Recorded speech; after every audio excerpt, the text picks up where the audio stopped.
Hi, welcome to Hamilton and Hazen, Behind the Mic.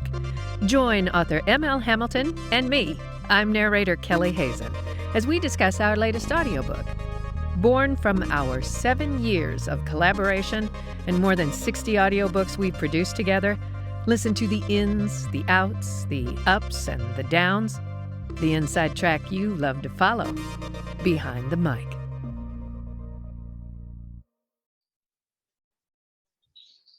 Welcome to our 9th Behind the Mic. Today we will be talking about our two recent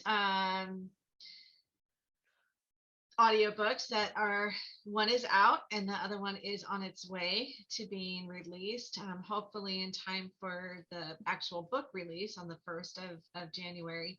The first one that we're going to talk about is Seeking Solace. It's a new Christmas mystery. These are both novellas, so they're smaller works.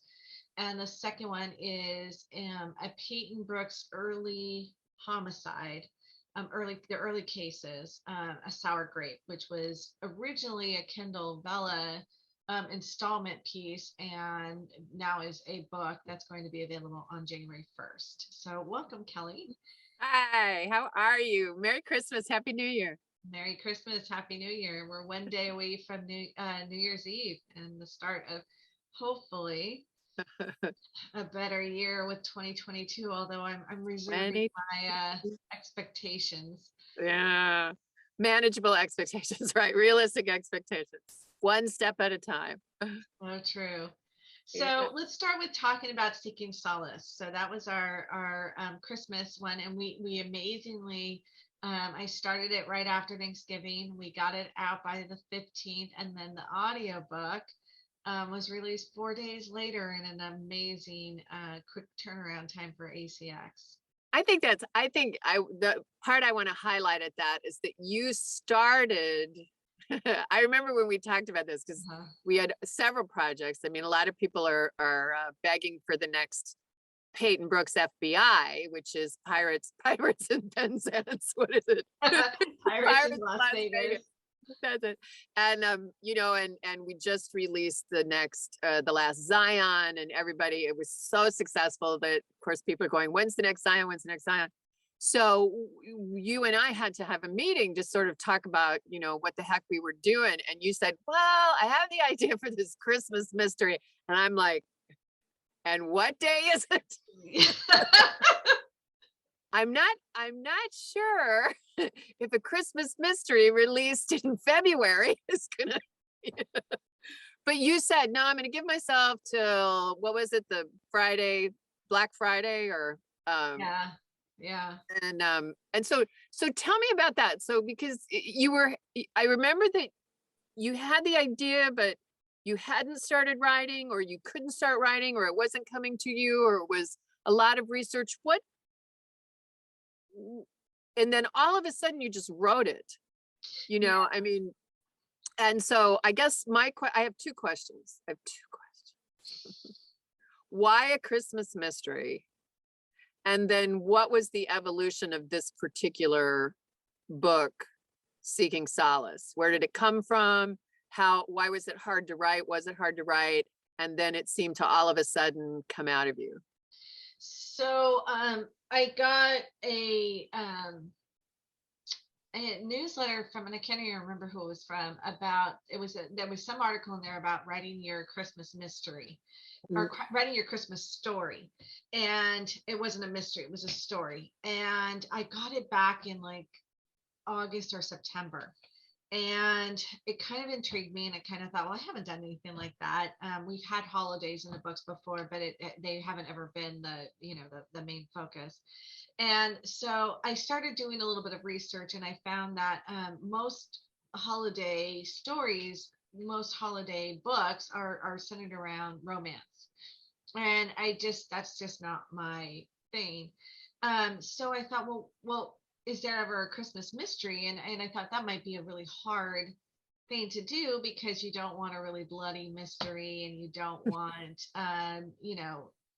a lot of violence around Christmas. Murder at Christmas. Murder at Christmas, yeah. I went looking and I found Agatha Christie had done a Hercule Poirot Christmas mystery, Yep. and it actually is a very bloody mystery. In fact, her forward on it talks about a fan emailing her and saying that she hadn't had a really good bloody gory mystery in a long time, so she decided to set it at Christmas. So I started in like August reading Christie's mystery.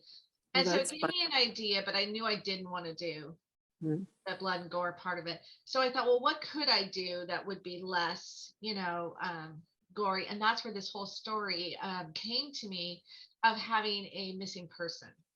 You know, what's funny about this is that you mentioned Agatha Christie's Christmas mystery, and I've been threatening for several years now to record that for our annual Christmas story and do it like a serial where I would release, maybe 12 days before Christmas, break the thing up into whether it's chapters or sections, and then release each section each day, culminating with the last chapter on the 24th.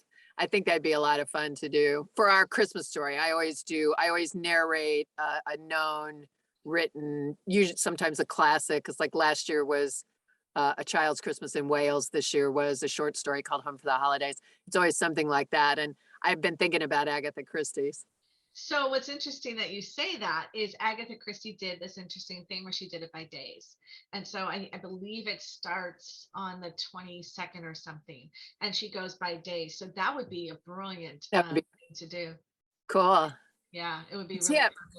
good. That's kind of like what you did. Well, and that's where I took the inspiration from. So I started seeking solace on the 15th, and then I went through. What was funny about it is once I had the idea in my head of how I wanted to approach this, it just kind of came together. I mean, the characters came together, the mystery came together, and it wrote itself. It was one of the few times. So I interrupted you. So just to reiterate, you were thinking, I don't want to do blood and gore, but I need a good mystery. I need a case to solve. And that's when just like Eureka, missing persons, or Exactly. Yeah. Yeah. I thought, what could I do that was not blood and gore that could have more of a inspirational uh, feel to it. And like a happy ending. yeah, which is How it's a bittersweet ending. I don't know that it's necessarily a happy ending, but it's a bittersweet true, ending. the tension, the way that you created to apply tension to the story is largely what keeps it from being a fully happy ending. But Yeah. and how many days did you mull it over before you thought of missing persons? I mean, did you grind on that for a week for, oh, I want a mystery, but I don't want the blood and gore? I mean, or did it just come to you instantly? It came to me pretty quickly once I decided I didn't want to go the blood. So I had I've played around in the past, thinking, after I end some of the series we've got going, of doing a missing persons Mhm. series, and I had this idea for this combination, which is unique to me, of a police officer and a private investigator. And so I had been playing around with it. And so suddenly, as I'm kind of trying to figure out where I wanted to go with it, it suddenly hit me, well, why don't I just bring them in now with an idea that I'll expand them into their own series at some point. But the vehicle being the Christmas mystery kind of give you a soft introduction to the two characters. That's great. They're wonderful characters, Everly Beckett and Isaac Stern. Yeah. Yeah, yeah, they're wonderful. They're wonderful together. They're so opposite in so many ways. And it's that, that whole oil and water, but opposites attract. Yeah. They're perfect together, the antithesis. That's really great. Yeah. And so have they been in your back pocket for a while, or? Yeah, I've been thinking about doing something with the two of them for a while, and so this just seemed like the perfect vehicle to kind of, how stores do a soft open. This is kind of a soft series open, to use them in this whole idea of a Christmas mystery. And so once you thought of the missing persons aspect and using the sheriff's detective and the private eye, then the thing just wrote really fast. It did. It was really smooth and easy, and Oh, cool. yeah, it just seemed to Cool. flow. Because a couple of times you've told me, particularly with the mysteries, that or was it Zion? What was the last, you were saying that the research was so thick. Peyton, the pirates. I've been researching for pirates for probably 4 months now and watching a lot of videos. The frame story for pirates is going to be very different than what we've done before. And how many different languages do I have to speak?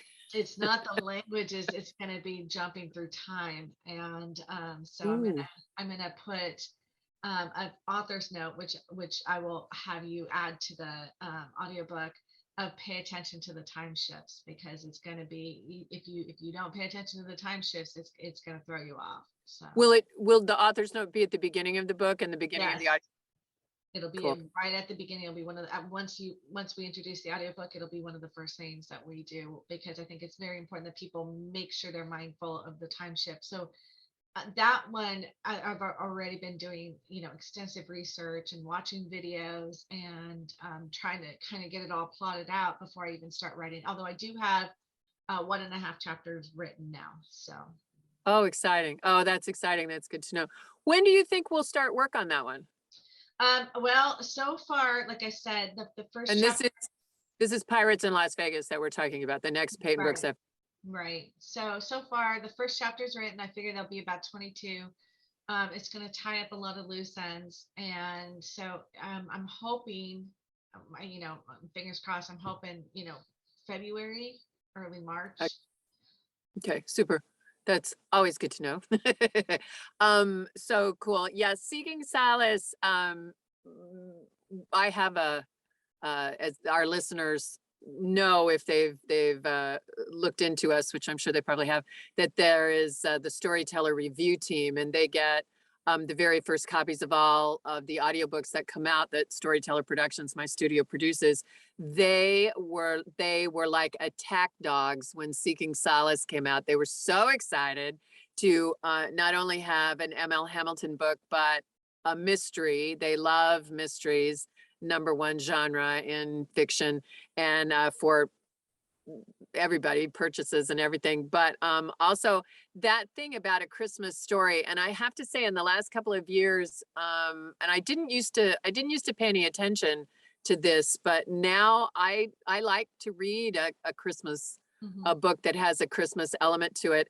And I was actually doing some research online, and I found an article that said like the top 30 books to read at Christmas. And of course, a whole chunk of them are 'Twas the Night Before Christmas and A Christmas Carol and A Child's Christmas in Wales, the sort of predictable ones. And then there was a slew of books that that I hadn't been exposed to. There was a wonderful Fanny Flagg who wrote Fried Green Tomatoes at the Whistle Stop Cafe, later turned into the movie Fried Green Tomatoes.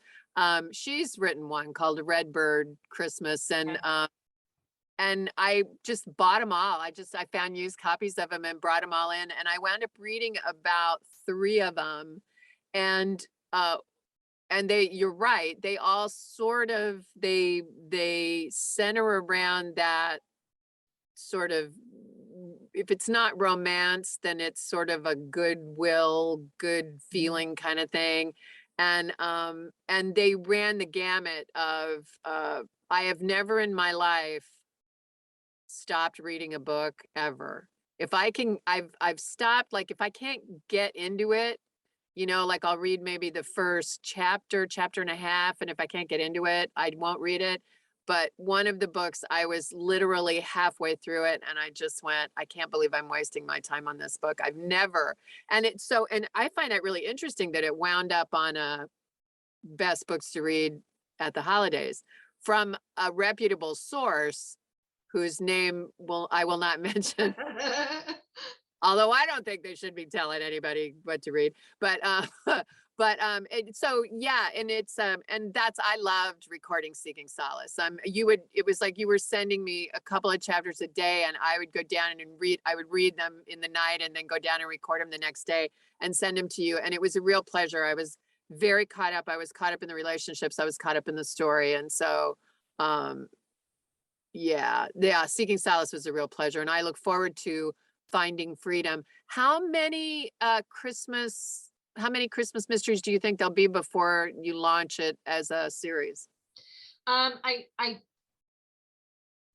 know that there'll be at least one more before we go into the missing person series. Mm. But I had originally planned for 6 of the Christmas mysteries. But I don't think that there's going to be a problem with kind of shifting between the two. Because they're the same character, and so it'll just be at different parts of their lives. But I know that it will be at least another year before Everly and Isaac have their own Makes sense. series Makes launch. sense. Yeah, Well, it'll be fun to do Finding Freedom next year, and hopefully we can get started before we will definitely before get Black Friday. started. We will definitely do that. Yeah, it will definitely be there so that we can hit that whole Christmas season and make sure people have plenty of time to read the 2 of them together. So now a sour grape. I have got to tell you, so I remember months ago when you told me you were going to get involved in this Kindle Novella thing, and you wanted to let me know because of the nature of it. It wasn't something that we could record. And so you just wanted to make me aware of what was going on with Peyton, since you and I and Peyton are all good friends. uh, uh, and so and I just, I just sort of took note of that and went on my merry way with everything else. So when you circled back around and said that you were going to pull the rights and pull the novella publication, and that you were going to release it for real, and that we would get to record it, it was like, oh my gosh, this is great, really cool idea, going with the early years. But I loved it. I loved it as a Peyton Brooks fan. I loved it. You had mentioned to me that, and I think this will be interesting to our listeners, besides the Kindle Novella aspect of it, you shared with me that there was a very specific reason that you decided to write these. And so tell us about that. Why the early cases for Peyton and team? So I occasionally will get a review that and they're not very often. They're not very many, and they're not very often, and they're almost generally from men who say that they really enjoyed the case. They don't enjoy the sort of family dynamic drama of the regular Peyton mysteries. And so it got me thinking, because we were talking earlier before we started this about grinding on things and noodling things, and I'm always doing that. So I do take the criticism, not how do I put this? I take it seriously in the sense that if I feel like there's some validity to what somebody is saying, I do listen and I do take it to heart. And so I got to thinking about it, and I thought, well, could I do a series that meets that need, where it's mostly about the case, mostly about the crime solving, and a lot less about their personal lives? Not that Sour Grape does have quite a bit of their personal life in it, but it's not quite to the extent that a regular Peyton would have. And it focuses mainly on the case, which is a double homicide. And I thought about it, and I thought, well, where could I set this? Well, Peyton and Marco throughout all of the series mention a lot about the cases that they solved prior to when the series started. And I thought, well, this would be an opportunity to go back, present some of those cases that they did, and keep it very, very much like a crime drama, very much like like you might see, a special victims unit or something like that, where you get some of their personal life, but the majority of it's based on that crime. The extended relationships, I think you really did that well. The relationships that you expound on in A Sour Grape are the relationships that are essential to solving the case. Exactly. It's her partner, it's the ME, it's the other officers within the division, the precinct. It's Maria, right? Because she's the receptionist at the precinct. She's the conduit to all of it. So yeah, it's not, and I think that's important because that's the flavor. I mean, that's Well, it you know, takes it down and it very it narrows that down into that yeah. microscope of who is essential to solving the case. And that's where it stays. It stays in that smaller group. And I think for a lot of people, a lot of people enjoy the large cast of characters and a lot of people enjoy the progression of the characters. But some people, they just want that pure mystery. They want the crime solving part of it. And only the characters that are involved in that, just as you said, are essential. Well, and what's fascinating, what I think is fascinating and I really love is both as a fan and as an actress is getting to, you usually play a character or learn about a character in a very linear way, or if it's jumping back and forth in time frames, there's a specific purpose for it. With this, and I think fans will love this, you get to go back and watch these relationships blossom, and you get to see where these relationships started, and having, of course, read and listened to all of the stories, now going back there's a pleasure in that.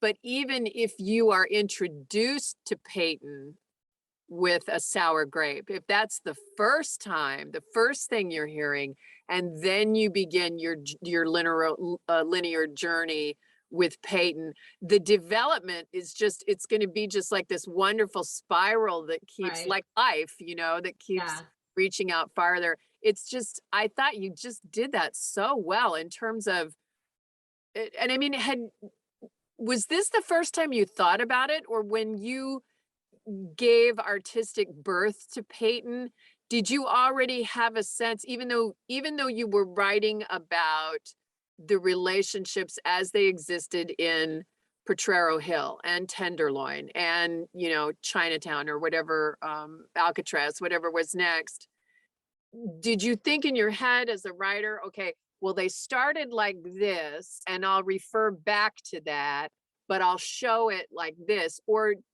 was this the first time that you thought about how Peyton and Maria interact, or how Peyton and DeFino interact? And because she's, it's like, example, DeFino, who Peyton becomes very comfortable with, and we meet her, I think, at a place where she's more comfortable with DeFino.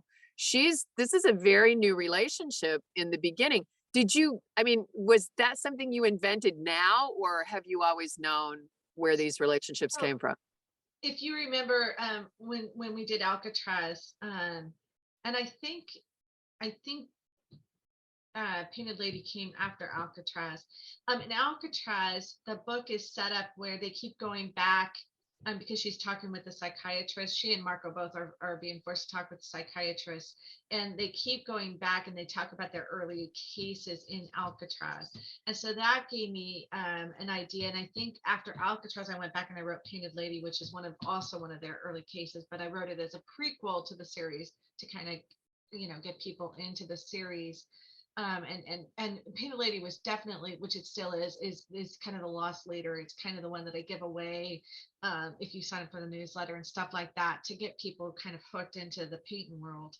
So I'd already explored some of that, of those relationships.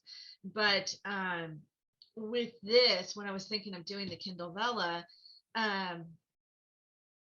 it just seemed like a natural progression to go back, because they reference so frequently the before times. They reference cases that did damage to them before Jake, before all of the stuff that happened with Potrero Hill, that it just seemed like a perfect place. And since I'd already played with that in Alcatraz, it just was a natural progression to go back and look at those. It's really anybody that's read the Peyton Brooks mysteries or listened to the Peyton Brooks mysteries is going to be very interested in a particular character who figures into the Peyton Brooks mysteries, is the thread that holds all of the Peyton Brooks mysteries, or almost all of the Peyton Brooks mysteries, together. To meet this character early on, knowing what we know about the future, is just fascinating. And it was fascinating to play. Yeah. And to narrate. And the other thing that Yes. you always do so beautifully is the city. San Francisco is such a major player in the Peyton Brooks mysteries, and you plant that seed with this first book. And I mean, I suppose someday you could go back and write a series about Peyton Brooks at the police academy, you know, but it plants that seed of, I mean, if Peyton is the heroine and Marco is the hero, certainly the third major character in the series is the city of San Francisco. And you don't miss a beat with that. She's so beautiful in this book, and she's so well, even by the nature of the location of the crime, it Yeah. sets it up so beautifully. I was so impressed with this book. I'm very excited, and I can't wait for it to get out there to fans So, and listeners. a question for you. We talked about, and it kind of goes back to Seeking Solace. And we talked about this before, and I know that I, not to belabor the point, but I remember when I handed you Seeking Solace, you said, "Is there anything that you should know, any notes, to you?" And I said, "Nope, I'm just gonna give it to you, and you do your magic." Yeah, And I mean, these are new characters for the first time in a long time that are going to have an ongoing life. So right, this was interesting for us, yeah. And you nailed all of the characters Mhm. really well. But when we went to Peyton, so it's such a weird, because you got these boom boom, they were like back to back, you did these, and so that you had to make that shift from the creation part of it, of you creating the voices for these new characters, to going back to creating, to going back to being with the old characters. um is that because this is unique in the sense that we did both of these so close together? There was no time. I think maybe, what was there, a couple of days between when Yeah. you started recording one and recording the second one? Was Yeah, it? when we realized that ACX and Audible were supporting us so dramatically in getting these books released. And because as you said at the beginning, Seeking Solace, it only had to go through quality assurance in 4 days, which is Right. unheard of. And once that happened, I realized that you had said that, I got your newsletter and I knew that A Sour Grape was on pre-sale and with a January 1st release. And I looked at the calendar and realized that, and this one was written. It wasn't like I had to wait for you to generate the Right. pages. So then it was just all on me to, and that can be, sometimes I'll overwork. Type A personality, meet the objective.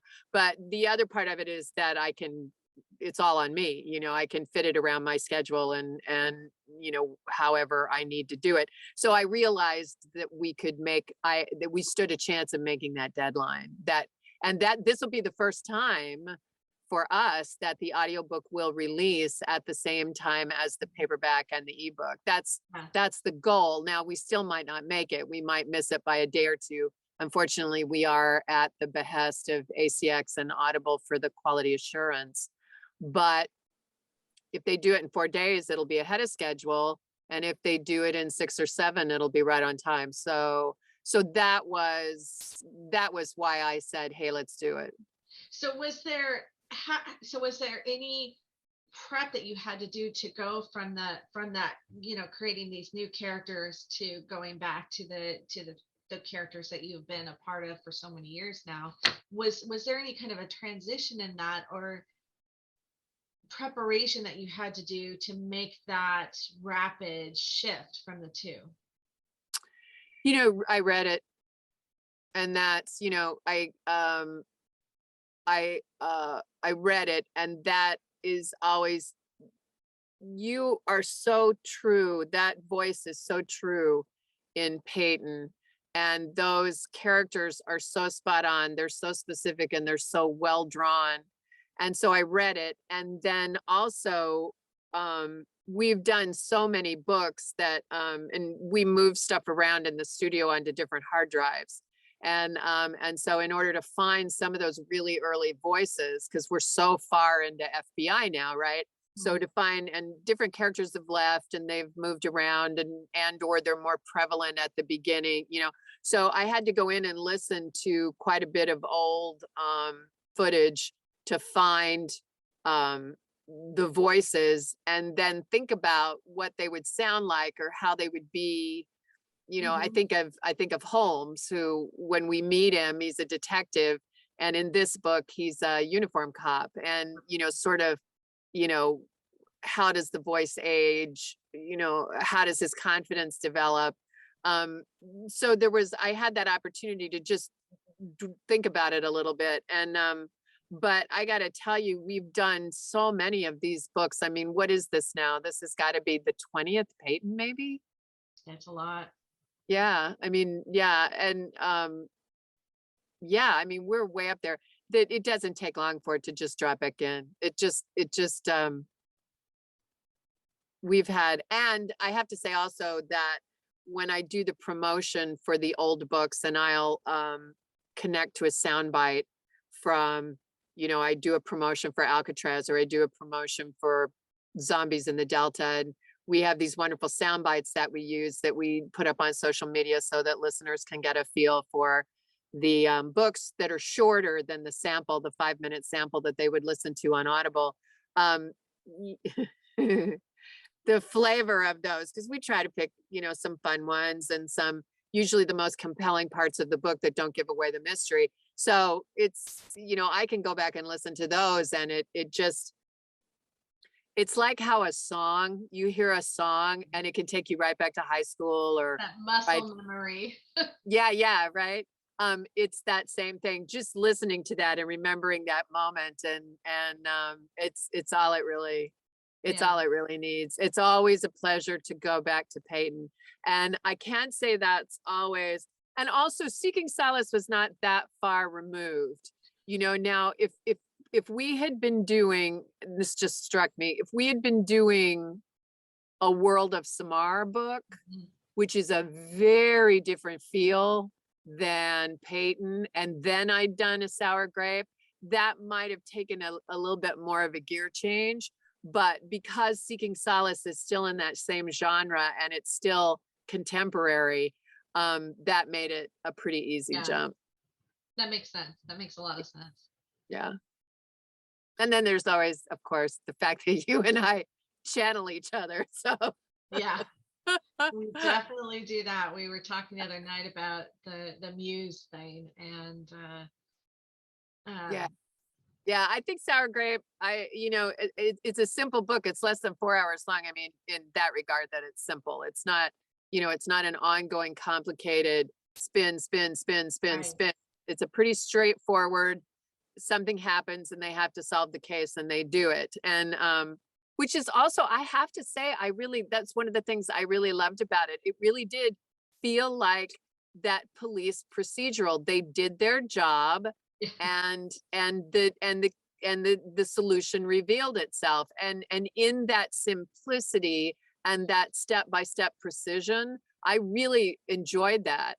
And where was I going with that? Oh, I think this is some of our best work, because even though it's an early case, it's a simple book, it's less than 4 hours long, and yet it is just so rich because of all the work we've done before. You know what I think about it too is it's more of a, I mean, of course the double homicide is fairly bloody, but you come in after the violence has happened. It's very much a psychological kind of exercise, and where Peyton is, I don't want not to reveal too much, but where Peyton is in her life, and then what happens with the first case that she gets is this double homicide that dramatically has an impact on her and where she's at in her life. I think it's interesting that way. I think that the case is interesting, but it's just the vehicle for that more of a psychological processing of what is family, what does it mean to be family, and where does family go so poorly wrong. There you are. That was part of, in the recording of it, that was part of what was so such a pleasure to record it, is that to be able to do that dance with what was happening in Peyton's life, and then something would happen within the case, within the actual moment, that resonated with her, and to not like beat that over the head with a hammer, but still make that thread, that connection, thread that needle, and take it to the next one and the next one and the next one. That was part of what I found to be the beauty of what you did writing it. And it's just beautiful. It's a beautiful, well done piece. I think too, and again, I not to beat a dead horse, but I was thinking of the main villain, if you will, in this. And I had an idea in my head. I've told you before, I don't like villains that are, as you mentioned, the snidely Whiplash. Yeah. And I was very curious to see how you would approach this villain.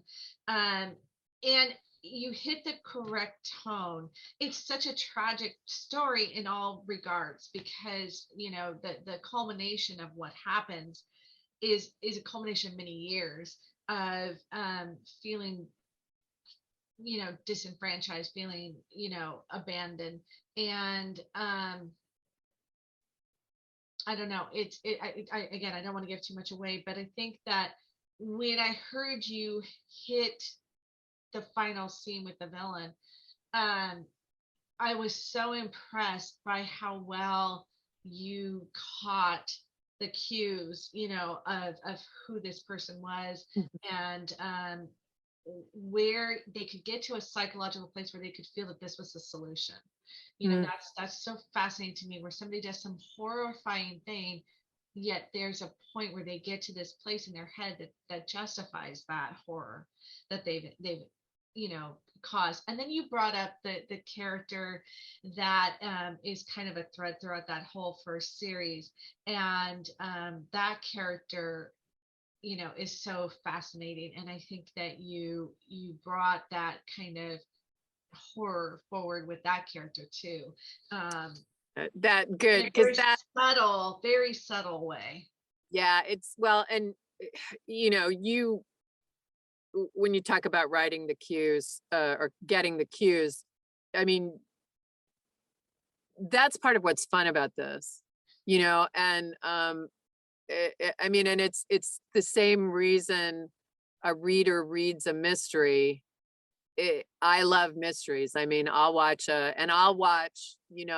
courtroom drama or a police courtroom drama before I'll watch anything else, and see if I can solve the crime, and see if I can figure it out and see if it makes sense and all that. And so, and you give me all of that. And so I love jumping from that clue to clue. You call them clues, right? And it's just, yeah, it's a pleasure. It's a pleasure. Also, the people, we all do what we do because we think it's the right thing to do in the moment, and that for whatever the reason is. And it's not my job to make the characters' reasons right. Yeah. Just my job to let them honestly present. Yeah, honest. I mean, to give you the truth of that person that you wrote. So one last question for you is, so there's this just so much fun scene between Preston, I can't remember his whole name, but Preston, who is one of the characters in there, and Peyton, and they're on the phone, and it goes back and forth between the two of them on the phone, and Preston is very fun. And how do you do that? Because it's rapid. It's a rapid fire conversation between the two of them, and it literally, when I look at it on the page, it goes boom, boom, boom, boom, boom. It's just back and forth, back and forth. And you seamlessly, do you record all of that all at once? Because you seamlessly move back and forth between the two characters and hit their personalities so perfectly, and it's such a fun scene there. So what? And it goes on for like what, 2-3 minutes, this back and forth between them, and Peyton's on the phone and he's on the phone, and how do you record that when you actually do it? Is that something that, I mean, I could think of it both ways. I could see you recording all of Peyton and then recording all of him and then mashing them together, but because you flipped seamlessly in and out of character in that, and it's so rapid, and it's so and I don't know that there's a whole lot of dialogue tags because that conversation's going very fast. How do you do that?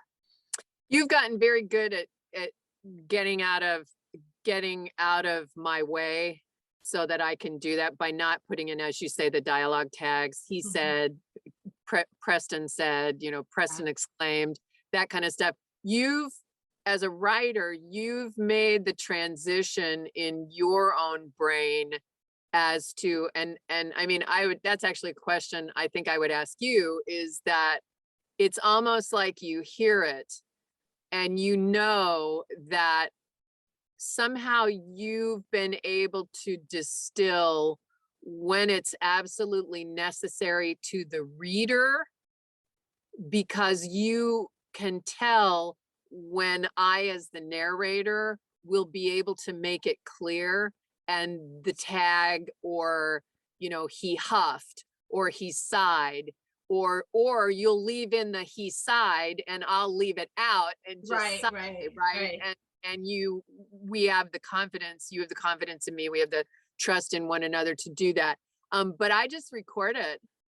I hear it. I just hear it. I hear how it's supposed to be. I hear the rhythm. I think I attribute a very strong education, a really good education in theater and in stage work and in directing. And I hear how it's supposed to go. I know what the dance is supposed to be. I decide how I think it should be. And then I just do it. And I think, and then, Bruce, I have a really good editor, and so, and it runs through some programs to clean it up. I think probably if you listen closely, you can hear some of the, which I'm actually okay with, because I think that actually lets the listener in to be able to tell the work the narrator is doing to make this happen, to make this what appears to be a seamless dialogue between three characters, right? There's the dialogue between the two characters, and then there's whenever the narrator's needed. Yeah. But I just hear it and I just do it. And, if I flub a word or stumble, I stop, and it's called a punch. I go back in and just pick it up again. And, but it's, yeah, no, I just read it. And yeah, it's, and I love it. Those scenes, cause that's how I can tell what'll be a good soundbite. Yeah. Is that, all of a sudden I'm in the middle of this, and then Kelley, the producer, goes, wow, this is really good. This sounds really good. This is its own little play, this is its own. And that's when I know, okay, we have to take that for a promotional marketing soundbite, because if it doesn't destroy the mystery, right? If it doesn't give anything away. Yeah. Yeah. But, and he was a particularly delightful character. I've known so many people, so many actors,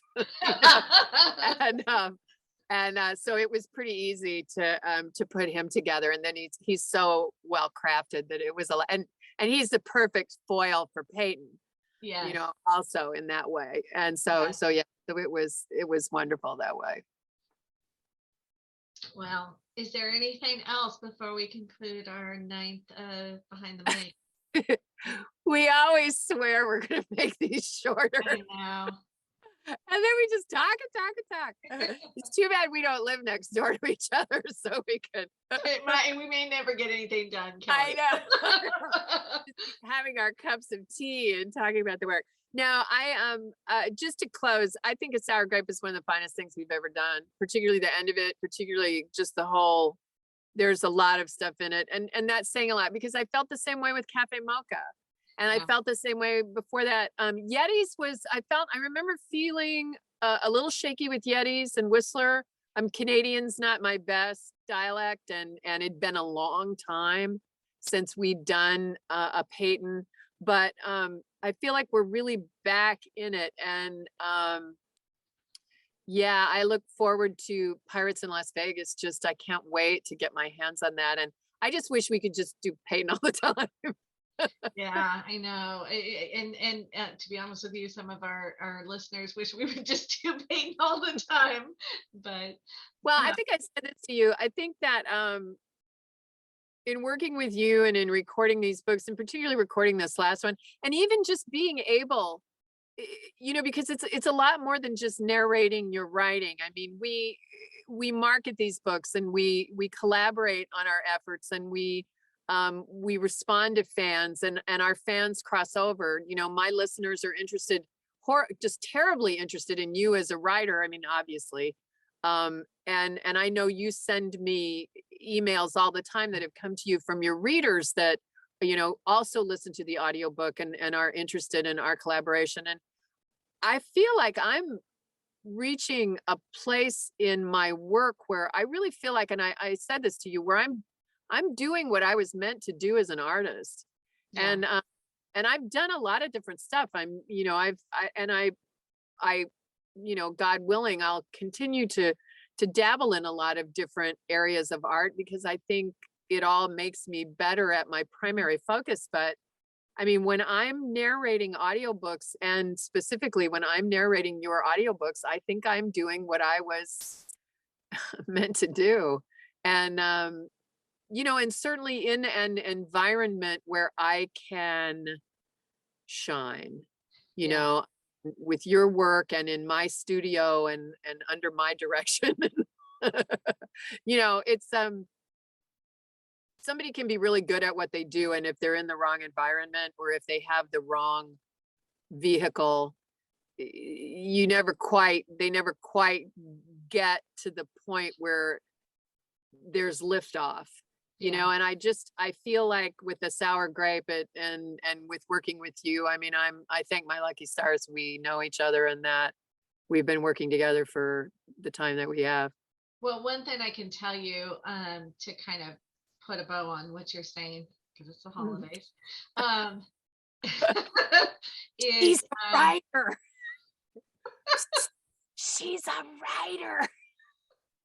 Is no matter what I throw at you, and I'm always, you must dread, I've got an idea, right? I'm always saying, I've got an idea. No matter what I throw at you, whether it's the year of discovery, or it's some crazy language I've invented, or it's real languages that I'm expecting you to suddenly speak, like German and Russian, you rise to the occasion without a doubt. And you've never once said, could we rein it in? You've never once tried to make me back up. You've always said, we'll do it, we'll figure it out. And I have to say that's where it becomes more than a collaboration. It becomes a partnership, because when the one person says, I have an idea, and you say, bring it on, then we've really we've done something special. I think so too. Happy New Year, my friend. Happy New Year.